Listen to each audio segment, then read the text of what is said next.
Yung idol ng lahat, ang angas ng Pinas. Oh, balik ensayo na.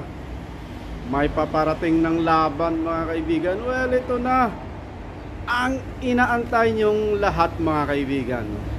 Alam natin maraming mga fanatics ang mga naghihintay mga kapatid. Sabik na gigil na magkaroon na ng laban ang idol nilang angas ng Pinas, di ba? So, sabi nila, ayon sa kanila mga kaibigan, balik training na si Cuadro Alas para sa parating niyang laban. So as usual, antay-antay lang kayo mga guys. Antay-antay lang. Malapit na. So, geng.